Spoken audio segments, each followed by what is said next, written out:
Oh no, good grief. No. Why would you want to know anything about me? I am so boring. Well, you're welcome to stay because my daughter is doing a show tonight. She's an actress. Oh yeah, well, her real job is doing something on the computer, but she's real good at acting. She's been doing it since she was little. She did the one-act play all through high school, and the only time she messed up was when she acted like she did her chores. She wasn't very good at that. Yeah. Oh gosh, she is, and she writes all her own plays too. You know, she does. I don't know where she comes up with some of that stuff. She's so creative. She doesn't get that from me, I can tell you that. Yeah, she writes a lot about people that she knows, a lot of family. I guess we gave her a lot of material to work with. She wrote one about her mama, my mother-in-law. Oh gosh, she can imitate mama like it is unreal. She is so funny and a little bit mean. But you know, in that kind of I'm just going to tell it like it is kind of mean. I'm like, oh yeah, she's. I don't know if Mama likes it, but I think she does. I heard her talking about it the other day, so I think deep down she kind of likes it. And then she wrote one about my sister-in-law, Carolyn. Now, Carolyn is crazy. But you know, she has every right to be because she has a son who is schizophrenic. Yeah, that's like a split personality. And he lives with her. So you'd have to be crazy to take care of that every day. So Rhonda, she just got up and played that crazy part real good. She did. Yeah, she didn't get that from me, that crazy part. She did it so good. But that one, I think, I wanted to cry when I saw that one. And not because it was sad. I mean, it was sad, but because it was just so funny that I think I wanted to cry because I laughed so much. I don't know. It was just true and real. And so that's when I said, Rhonda, I think I want you to write one based on me. So that's what she's doing tonight. And I hope it's good. Or else.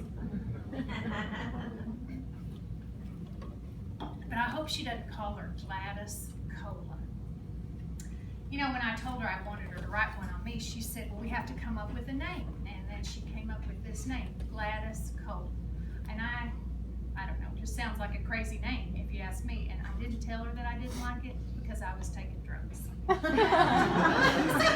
Well, my back was hurting something awful that day, and I'd taken a lot of drugs, and so I was at a disadvantage, you might say. Because normally I'd tell you exactly what I thought, exactly. But I didn't say it that day. So, you know, she used to trick me like that all the time when she was a teenager. I'd take a muscle relaxer and go lay down in the bed, and then she'd just go off with her friends. And I'd wake up not a clue where she was. She'd come in late and say, well, I woke you up and asked you.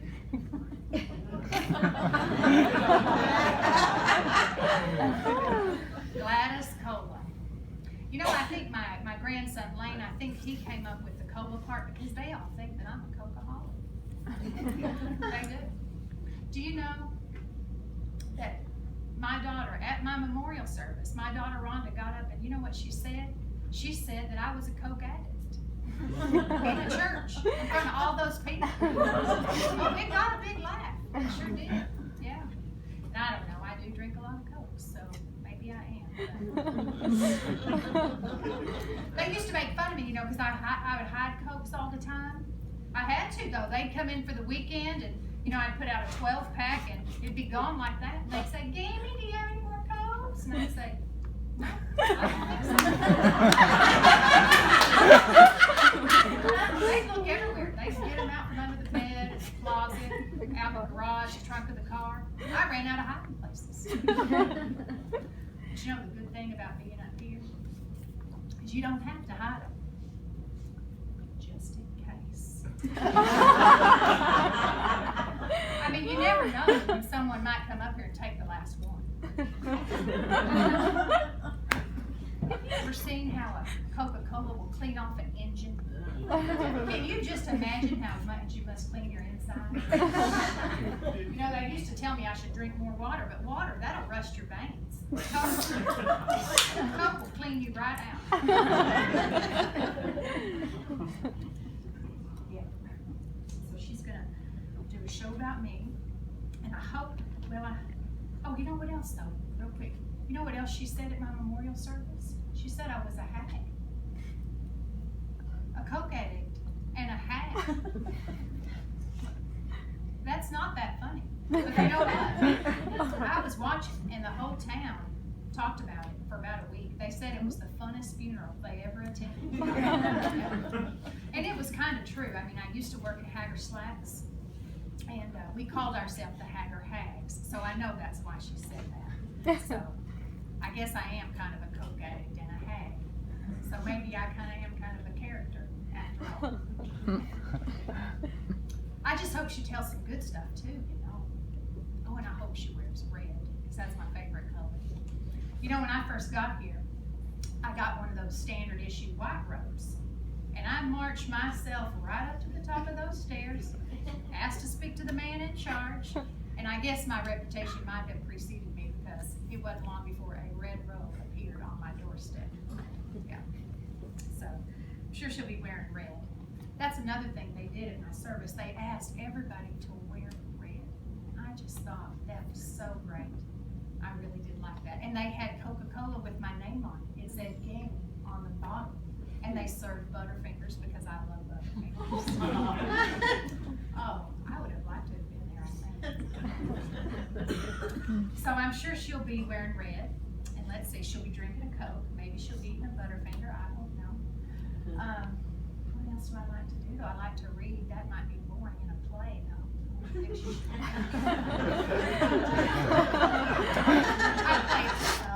I do like to play Uno. That's my favorite game. So maybe she could be playing Uno, or she could be doing something. She needs to be doing something with her hands, I think.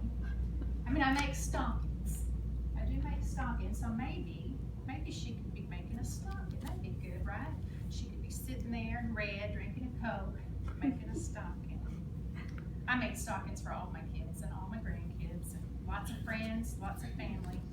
I mean, I always made a few extra stockings, because you never did know when somebody might need a nice stocking. And you know what? I think my granddaughter, Taylor, she's going to start making the stockings now. I think that is so special. That really does make me happy. Yeah, you know, I was kind of surprised when I got up here and not everybody had a stocking. I mean, Jesus didn't even have a stocking. I have been working non-stop making stockings. I made one for Jesus, of course. Oh, I made one for Princess Diana. Let's see, Neil Armstrong, he asked for a stocking. Wanted an astronaut Santa Claus on it. And, of course, I made yours, didn't I, Mr. Cronkite? Okay, Walter. It's just so hard for me to say. I don't know why. You know, they asked me to make one for that Joan Rivers, but I haven't even seen her up here yet. I think she may have had to take the long way. You know, she said a lot of crude things about people. Yeah, I love to do things with my hands. I always have. When I was a little girl, I made all the cakes for my family. I loved to make cakes as a little girl. And then when I was a mother, I made birthday cakes for all my children. Chocolate cake with 7-minute frosting. It's the best. And then I took cake decorating classes, you know, and I started making cakes and selling them from my house. And then I opened a bakery, the sweet shop. Yeah, I made donuts and cookies and cakes, and I made all my kids' wedding cakes, and I even made my own 25th wedding anniversary cake. They tricked me. Just even imagine. They had a friend call and order a small wedding cake. And when I show up at that surprise reception, well, it was a surprise, all right, because I'd made the cake. I was so gullible. But I probably would have been mad if they ordered the cake from somebody else.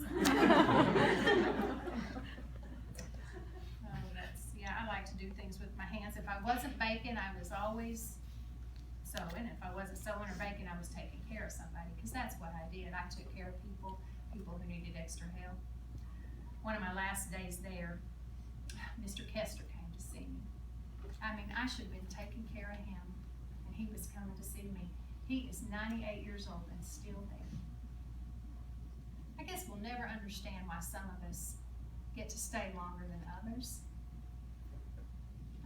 I'm not sure I was done, you know?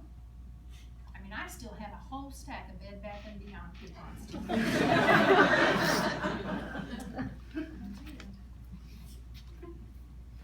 I had 71 years. That's a long time. It just went by so fast. You know, and I spent most of it with Shorty, my husband. We met when I was 13 years old. He was 14. We were at the gym.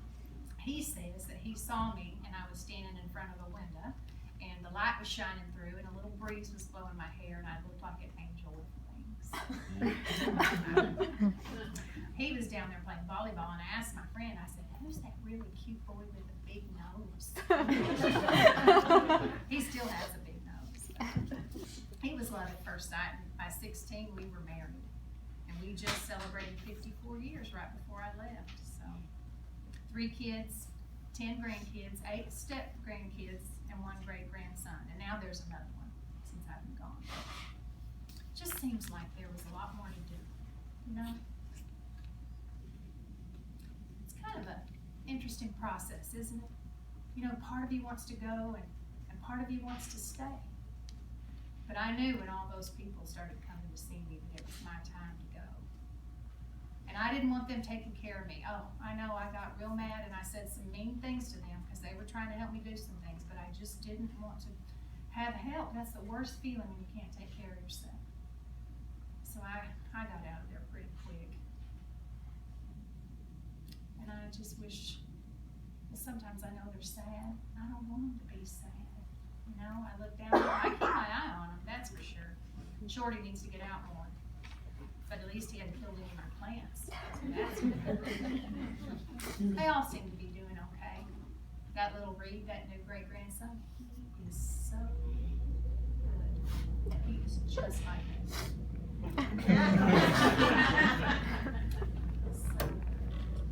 But I don't want him to be sad, so I try to send him a sign when I see him being sad, you know, something red, so they know I'm thinking of him. I just wish I could tell him what it's like up here.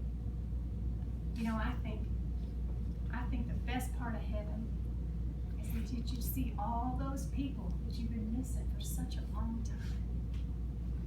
The first one in line for me was my mother. She died when I was 18 years old. And she is more beautiful than I remember. And there she was with my daddy and my sister and my little nephew, and we played dominoes and cards and baked cakes. And Mama, oh my goodness, she has made so much mac and cheese for everybody. And Randy, he comes and says hello to me every single day. And you know, there is no sadness in heaven. And they say there are no tears in heaven, but sometimes I feel something rolling down my cheeks. And even though I'm so happy on the inside, it's a funny thing. And I do miss my family, but I feel so much joy and peace because I know I'm going to see them again. Oh my goodness, this place smells like gardenias on steroids. There are so many gardenia bushes. I don't even think I could kill one, and I have killed every gardenia bush I've ever had. And the singing, the music, the angels, the choirs. I mean, you wouldn't believe it. Bing Crosby, Frank Sinatra, Charlie Rich, who was one of my personal favorites. So much singing. I mean, Elvis Presley is my neighbor. And sometimes he will just start singing a song. It's like a free concert. I could just sit here and listen to that voice forever. So I probably will. Hey, Elvis! Elvis! When you get started, sometimes he won't stop. Hey, Elvis! My daughter's doing her show tonight. I want you to watch it. Well, she doesn't sing, but I think she can act better than you. Elvis? Oh, good grief. Elvis, I was just kidding. There he goes again. All right, good. I'm going to give him over here. Show him this present that I made for him.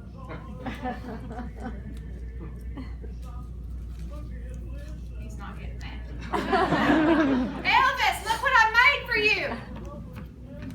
Elvis?